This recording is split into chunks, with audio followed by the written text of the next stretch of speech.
Jennifer, we has to talk. Tell me it. What's on your mind, Mark? I hasn't been happy for a real long time now. You won't mean that. I'm afraid I am mean it.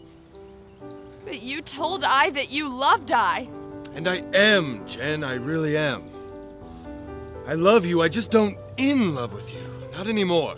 Name one way why. Look, it aren't you, it's me. I'm changed. But Mark, honey, don't you remember them good times? Remember what you and me went to Nantucket Island? Just two of both. We was happy then, wasn't we? I'm sorry, but I can't change where I feel. Hey everybody, welcome to Activity 3.3. That video we just saw was a little bit silly, right? But imagine for a minute a world where there were no guidelines for how we talked with one another, and everybody just sort of strung together words in whatever way they wanted to. That would be a little bit hard to understand each other, right? And maybe a little bit frustrating when we were trying to help other people understand what we were meaning. That's the way I like to think about grammar, is that it's a tool that helps us make our meaning known to others. Now, I know for some of you, when you hear the word grammar, you think about this list of rules that you have to memorize in school and that don't really have anything to do with real life. But I hope that through this study this year that you can come to think about grammar as something that's a gift that God has given us to help us make our meaning known to other people, to help us be more effective communicators. That's really what I want you to do when you study grammar. And so today I want to introduce something to you I'm calling Grammar Lab, which will be something we'll do sometimes every week and sometimes every other week. And this is new even for people who were with me last year. This year we're going to be using an app called Quill to study grammar. And something that I really like about Quill as I've been exploring it is that it takes a different approach to grammar in that it doesn't have you memorize lists of definitions. What are the 8 parts of speech? What's a subject? What's a predicate? It's a lot more practical.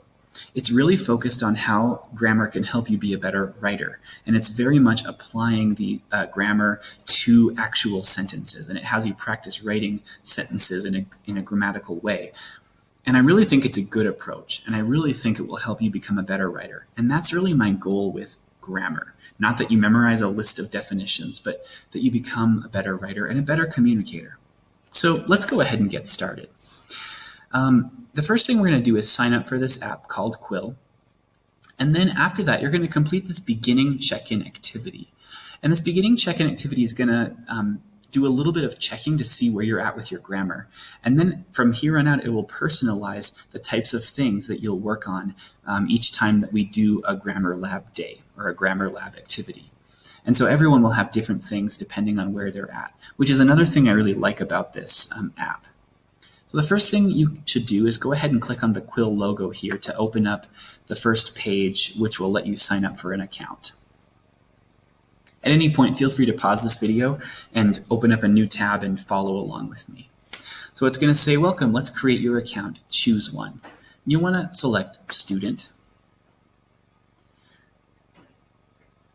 And then it's going to give you a couple of options, but you'll want to click on sign up with Google. When you do that, you'll see a list of your Google accounts if there are more than one person that has a Google account that uses this device. In your case, you might be the only one, but select your account. I'm going to click on this generic student account. The next thing it's going to do is ask for permission to add itself to your account. You can scroll all the way down until you see the blue Allow button, and just know that I have done a lot of research. This is a trustworthy app, and you can click Allow.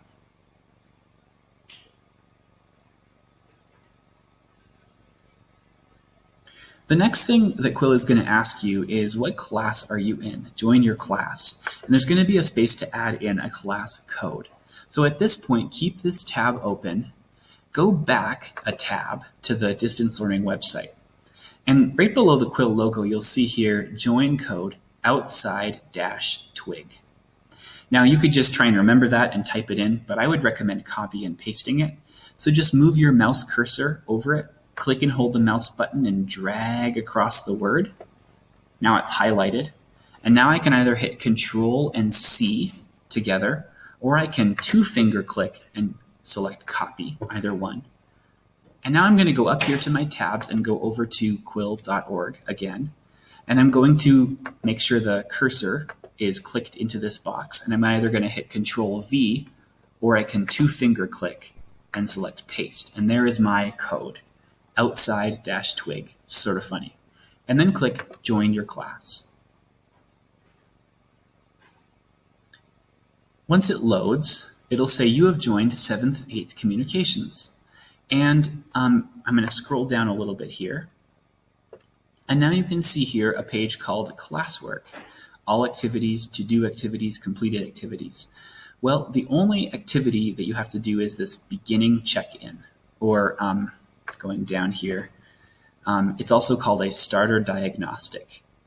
So let's start that, and you can see what it looks like. So to start this activity right here, go over to the green Start button and click Start.